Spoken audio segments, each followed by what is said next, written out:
भारत के खजाने की गहराई अज्ञात है। अनफॉर्चुनेटली बाहरी दुनिया के लिए भारत केवल ताजमहल की छवि से रंगा हुआ है। हमारे देश के हर कोने में बहुत सारे ऐसे चमत्कार हैं जिन पर किसी का ध्यान नहीं जाता। हम आपको भारत की एक ऐसी गुफा में लेके चलते हैं जो आपकी जिज्ञासा की स्तर को बढ़ा देगी।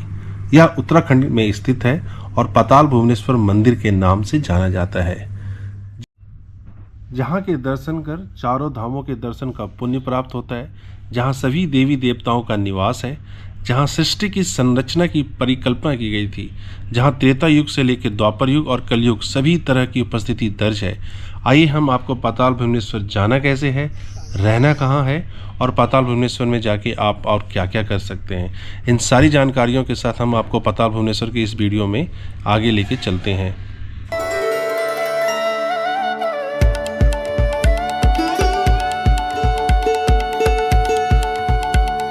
गुड मॉर्निंग फ्रेंड, फिर से मैं एक नई जगह पे हूँ और कोशिश है आपको एक नई अनएक्सप्लोर प्लेसेस को एक्सप्लोर करके बताऊँ। इस वक्त मैं जहाँ पे हूँ, ये जो रूट है, जिस स्पॉट पे मैं खड़ा हूँ, ये आदि कैलाश अगर आपने सुना होगा, जिसको कि काफ़ी कम लोग जाते हैं बिकॉज ये डिफ़िकल्ट टेरेन है। तो मैं उस रूट में हूँ बट मैं आदि कैलाश में नहीं हूँ। आपको अगर मैं जगह का नाम बताऊँ तो इस जगह को बोला जाता है पिथौरागढ़। पिथौरागढ़ के अंदर एक पाताल भुवनेश्वर करके बहुत ही फेमस जगह है। बोला यह जाता है कि अगर आप पाताल भुवनेश्वर के अंदर एक केव है, अगर आप उस केव के अंदर जाते हैं तो वो चार धाम जितने भी हमारे लोकेशंस हैं वो उससे कनेक्टेड है। तो ये भी बोला जाता है कि अगर आपने पाताल भुवनेश्वर में चले गए तो माना ये जाता है कि आपने चार धाम कवर कर लिया है, क्योंकि वो उससे कनेक्टेड है। लेकिन इसके आगे जब आप जाते हैं ना तो 6-7-8 घंटे ट्रैवल करने के बाद धारचूला आता है। धारचूला के बाद फिर आपको वहाँ से आदि कैलाश की जर्नी शुरू होती है। बट मेरी जर्नी यहीं तक है। दूसरी चीज़, बहुत ही अच्छे रिजॉर्ट में मैं रुका हूँ। मैं चाहता हूँ कि आप इसको देखो बिकॉज इस डिफ़िकल्ट टेरेन में, इस जगह पे जहाँ पे बहुत ही कम रिजॉर्ट है, ये रिजॉर्ट ऑलमोस्ट 25 से 30 साल से यहाँ पे है। आप इमेजिन करो, तब यहाँ पे ढंग से रोड भी नहीं होता होगा। अब इसका रूट क्या है देखो। अब जैसे आपको मैं अगर मैंने इसके पहले का आपने वीडियो देखा होगा तो मैंने बताया कि ये समर का टाइम है, चार धाम यात्रा का टाइम है। पूरे उत्तराखंड में लाखों लाखों लोग आए हुए हैं, ट्रैफिक जाम है, लोगों की गाड़ियाँ मूव नहीं कर रही है, रहने का ऑप्शन नहीं मिल रहा है। तो मैंने जो रूट लिया था ना वो बिल्कुल ही अलग है। यहाँ पे ना तो ट्रैफिक है ना तो टूरिस्ट है। जब मैं रोड पे ड्राइव कर रहा था ना तो लग रहा था सारा रोड भगवान ने या उत्तराखंड गवर्नमेंट ने मेरे लिए बनाया है। सोचो आप, एक उत्तराखंड में एक ऐसा भी रास्ता है जो इन सब भीड़ से हटके है। तो सबसे पहले मैं जब दिल्ली से निकला था तो मैं टनकपुर में खाटिमा करके एक जगह है, वहाँ पे एक दिन की ब्रेक जर्नी मैंने ली। वहाँ पे सुराई करके एक टाइगर रिजर्व है, बेटर देन आपका जो जिम कॉर्बेट है, यही मैं कहूँगा। उसका वीडियो आप ज़रूर देखना, वो अलग से है। वहाँ से एक दिन ही ब्रेक जर्नी के बाद फिर मैं आया Lohaghat. Lohaghat is again unexplored place है। वहाँ पे एबॉट पॉन्ड करके एक TRH का जो वुडन कॉटेज है प्लस एक हॉन्टेड हाउस है, और उस लोकेशन को मैंने बहुत अच्छे से एक्सप्लोर करा। उसका वीडियो अलग है, वो भी आप ज़रूर देखना। फिर वहाँ से एक दिन की ब्रेक जर्नी लेने के बाद में पाताल भुवनेश्वर जो आदि कैलाश जाने वाला रास्ता है उसमें मैं आगे बढ़ गया। रोड कंडीशन बहुत अच्छा है। बाद में आकर के आपको करीब 2 घंटे का रोड थोड़ा नैरो होगा, लेकिन रोड अच्छा है। बट उसके पहले इतना चौड़ा रोड है ना कि आपको लगेगा कि उत्तराखंड में ऐसा चौड़ा रोड है ही नहीं। तो आपको बहुत कुछ मैंने आइडिया दे दिया रोड के बारे। अब आप एक काम करते हैं, इस रिजॉर्ट को आप देखो, इसके रूम को देखो। ऐसे तो आपको अगर मैं दिखाऊँ तो नीचे 6-7 कॉटेजेस हैं। कुछ इनका कॉटेज मतलब कॉटेज के फॉर्म में नहीं है बट उनको कॉटेज ही बोलते हैं ये। तो गिन के करीब 10-12 रूम्स का अरेंजमेंट है। जैसे मैंने आपको बताया कि 25-30 साल पुराना है, तो स्ट्रक्चर पुरानी है। बट इस जगह पे इतनी खूबसूरत लोकेशन पे ऐसा रिजॉर्ट मिलना मुश्किल है और वैल्यू फॉर मनी है, मैं तो यही कहूँगा। मैंने तकरीबन 4500 के आसपास दिया है for 2 person including breakfast and dinner. और इसको पहले हम अच्छे से आपको दिखाते हैं, फिर मैं बताऊंगा कि मैं पाताल भुवनेश्वर और या इसके अलावा और क्या क्या यहाँ पे आप कवर कर सकते हैं। और उसके बाद मेरी यहाँ से जर्नी वापस दिल्ली की हो जाएगी। तो आइए पहले रूम देखते हैं, फिर उसके बाद हम बात और करेंगे।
अच्छा लगा होगा। हालांकि जो रूम मैंने आपको दिखाया ना, सारे 10-12 रूम में से जो सबसे बेस्ट रूम है ना वही दिखाया, क्योंकि मुझे वही मिला हुआ है तो मैंने सोचा ये दिखाता हूँ आपको।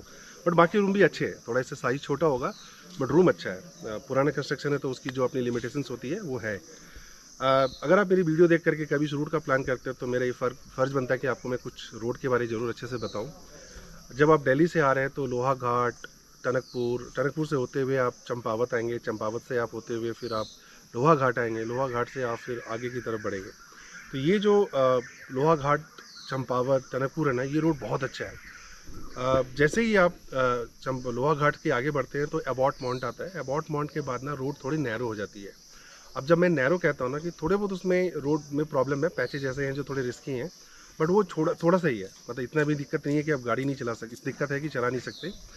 बट उसके बाद का जो 2 घंटे का ड्राइव है ना, आपको कैसा लगेगा पता है? जैसे आप पहाड़ पे यूं करके जाते हो, राइट। बट वो जो 2 घंटे की ड्राइव है ना, वो इस तरीके की ड्राइव है, आपको ऐसा लगेगा कि आप टेक ऑफ ले रहे हो। रोड बहुत अच्छा है, नैरो है, इतना भी डिफिकल्ट भी नहीं कि 2 गाड़ी एक दूसरे को क्रॉस नहीं कर सकता है। बट यू विल फील कि यार मेरे को लग रहा है ना कि मैं कुछ आसमान की तरफ जा रहा हूँ। ये ऐसे करके आपका 2 घंटे की ड्राइव जो है ना यूं ऊपर करके चलेगी। तो वो थोड़ा आपकी साइकोलॉजिकली आपके माइंड में ना फोर्स करेगा, यार पता नहीं मैं क्यों यहाँ पे आ गया।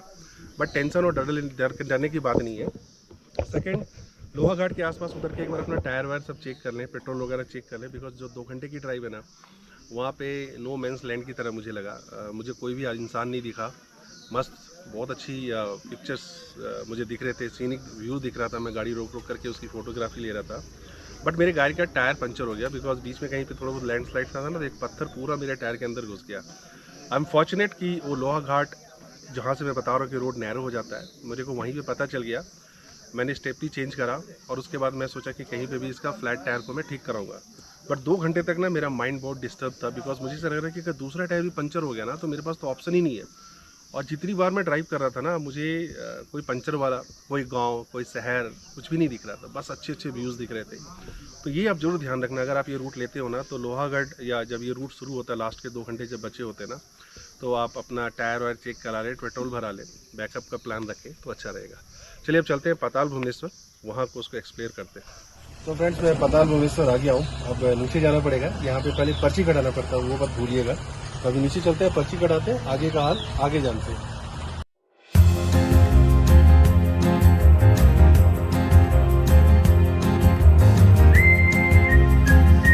तो फ्रेंड्स, आप पीछे का जो सीन देख रहे हैं, इन्हीं जंगलों के बीच में मंदिर और मंदिर से होते हुए गुफा जाता है। तो अभी आगे चलते हैं।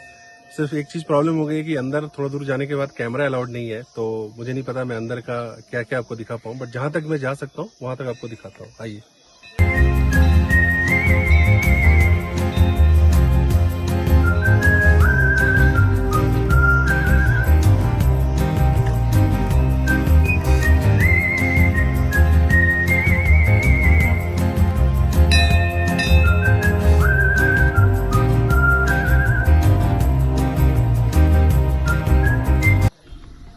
पाताल भुवनेश्वर समुद्र तल से लगभग 90 फीट नीचे है और इसके अंदर जाने का रास्ता बहुत ही पतला और सकरा है।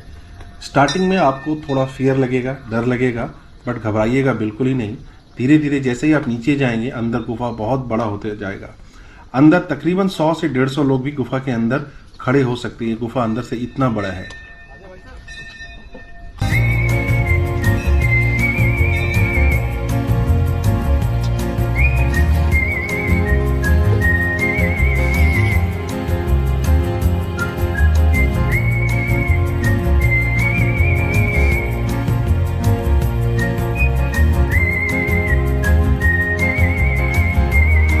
दर्शन हो गए। मेरा सिर्फ 2 लाइन कहना है, अगर आपको थोड़ा सा भी भगवान पे डाउट है, या आप सोचते हो कि भगवान क्या है, रामायण क्या है, महाभारत क्या है, कलयुग क्या है, सतयुग क्या है, एक बार यहाँ पे आ जाओ। आप लाइफ में ये चीज़ भूलोगे नहीं कि मेरी सारे डाउट क्लियर हो गए, और जितनी भी चीज़ आपकी डाउट्स है ना वो दोबारा नहीं आएगी। मैं शायद बहुत ब्लेस्ड हूँ, ये मेरा यहाँ आने का प्रोग्राम नहीं था, शायद भगवान को मन था कि मैं यहाँ पर आऊँ, तो मैं यहाँ आ गया। और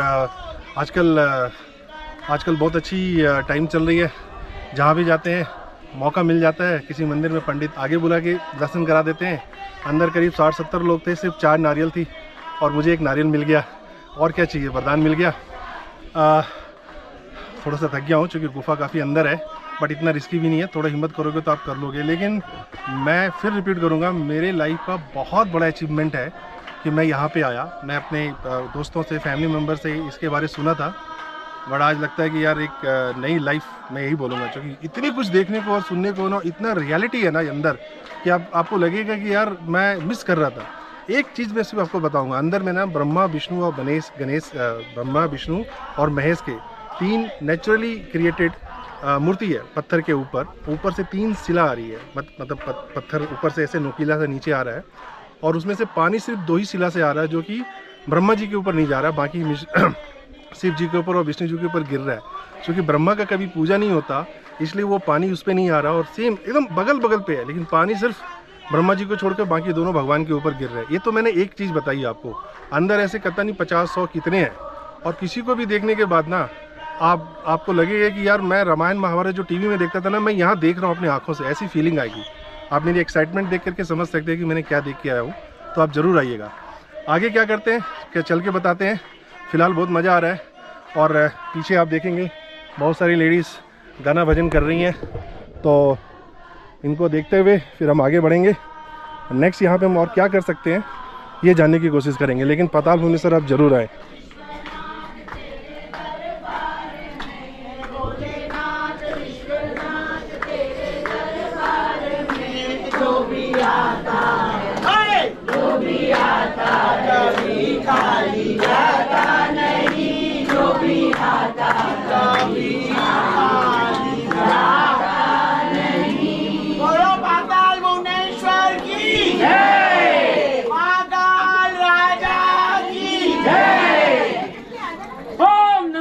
तो गाइस, दर्शन के बाद आप चाहें तो अपने रिजॉर्ट वापस जा सकते हैं, बट अगर आपको अपने लिस्ट में एक नया टूरिस्ट प्लेस ऐड करना है तो हट कालिका करके यहाँ पे एक टेंपल है। मान्यता ये है कि जो कुमाऊं रेजिमेंट 1918 में रावलपिंडी गए थे, वो किसी वॉर के लिए गए थे और उन्होंने वो वॉर जीत लिया था। उसके बाद उनकी वापसी इंडिया में हो रही थी, तभी इंडिया और रावलपिंडी आई बिलीव एक ही था। तो जब वो वापस आ रहे थे तो वो एक शिप से आ रहे थे, एक जहाज़ से आ रहे थे, समुद्री जहाज़ से, और काफ़ी तूफ़ान आया, और जो जहाज़ अपने आप मतलब इस सिचुएशन में थे कि जहाज़ डूबने वाला था। हर वो अटेम्प्ट या ट्राई जो उनको करना था उन्होंने कर लिया। लास्ट में वो थक हार के माँ काली का उन्होंने आराधना करी, उनकी पूजा करी, और बोला ये जाता है कि उसके बाद वो बड़ी सेफली जो है वापस रावलपिंडी से इंडिया की तरफ आ गए। और वो जब रावलपिंडी से आ रहे थे तो एक बहुत बड़ा घंटा लेके आ रहे थे। वो घंटा उन्होंने यहाँ पे इस मंदिर में डोनेट करा है, और इस मंदिर का रख रखाव में भी कुमाऊं रेजिमेंट का बहुत बड़ा कंट्रीब्यूशन है। वो वहाँ पे उनका खुद का भी अपना एक आपको बोर्ड मिल जाएगा, और ये हिस्ट्री वहाँ पे लिखी हुई है। तो आप चाहें तो उस मंदिर को भी आप कवर कर लें।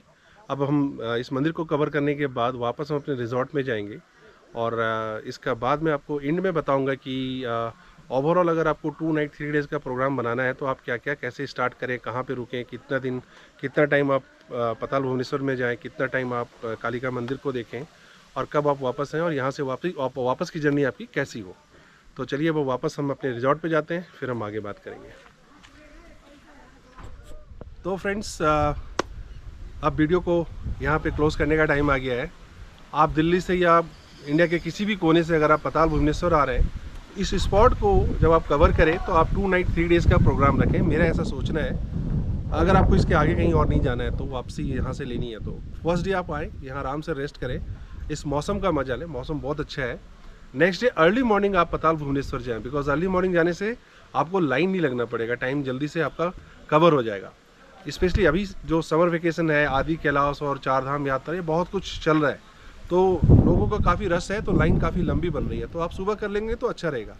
उसके बाद वापसी आप रिजॉर्ट में आएँ, थोड़ा रेस्ट करें, काली जी का टेंपल जाएं, या फिर आप वहाँ से ही आप काली जी के टेंपल में चले जाएं। वापस आके फिर रिजॉर्ट में थोड़ा रेस्ट करें। ये सब कुछ आपको जो है ना 4 से 5 घंटे में पूरा हो जाएगा। तो फिर आपको सुबह दोपहर को आने के बाद शाम का टाइम आपके लिए फ्री है। अगेन इस जगह को और इस रिजॉर्ट को रिजॉर्ट करें, बिकॉज मेरा पर्पस ये होता है कि आपकी ट्रिप रिलैक्सिंग होनी चाहिए। भागते दौड़े मत, भागते रहो मत, वरना आप थक जाओगे। और उसके बाद फिर जो है आप नेक्स्ट डे मॉर्निंग आप अपने डेस्टिनेशन की तरफ निकल जाएं।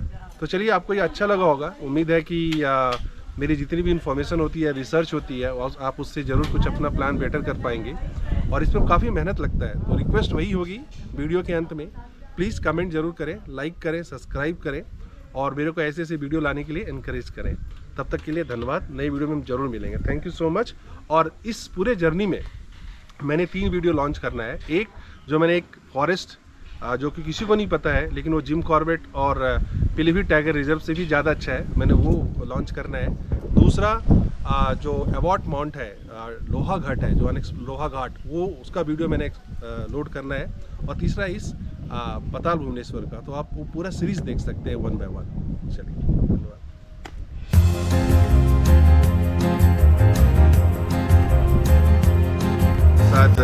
This is one of the best place जहाँ आज मैं ब्रेकफास्ट करने वाला हूँ। पूरा बादल है नीचे मेरे। नीचे अगर आप देखेंगे ना तो बहुत पिथौरागढ़ वगैरह बहुत सारे उत्तराखंड के जो फेमस स्पॉट है, वो पूरा माउंटेन है। एक्चुअली माउंटेन पूरा बादल से ढक गया है और उसके नीचे पूरी शहर है, आप कह सकते हो। तो बेसिकली इस टाइम पे ये नज़ारा देखना इतना ईजी नहीं होता मई जून में, बिकॉज फॉग और स्मॉग दोनों ही होते हैं। But touch wood, I am lucky कि आज ये 2 दिन में यहाँ हो चुका है और मुझे आज ये नज़ारा देखने को मिल रहा है। और जैसे इन्फिनिटी पूल में आप स्विमिंग करते हुए सामने देखते हो ना और कुछ भी नहीं दिखता, मुझे लगता है ये इन्फिनिटी बादल है। बहुत मज़ा आ रहा है और ब्रेकफास्ट का मज़ा ही कुछ और है यहाँ पे। तो यस, ये कॉटेज से आप ये सारी चीज़ें देख सकते हैं। और फिर कॉटेज आपको मैं एक बार दोबारा से दिखा रहा हूँ। तो ये वाला लोकेशन ना बहुत अच्छा है। मैंने मैक्सिमम टाइम इसी लोकेशन पे बिताया है, स्पेशली शाम में या अर्ली मॉर्निंग। इसको वो देखिए, वो जो जीप सफारी हो रही है ना, वो पीलीभीत की हो रही है। जो लोग उधर घूम रहे हैं, हम इधर घूम रहे हैं। कोई उत्तर प्रदेश में घूम रहा है और मैं उत्तराखंड में घूम रहा हूँ। ये बहुत इंटरेस्टिंग है। तो अभी तक का जो सबसे बेस्ट फाइंडिंग है मुझे, वो इस जंगल में यही लगा कि 2 गाड़ी, एक उत्तर प्रदेश में घूम रहा है और एक उत्तराखंड में घूम रहा है और कोई अंतर समझ में नहीं आ रहा, बस एक रोड का फर्क है। जंगल देखो आप, कितना खूबसूरत है, कितना खूबसूरत है, एकदम ग्रीन। मुझे बहुत मज़ा आ रहा है।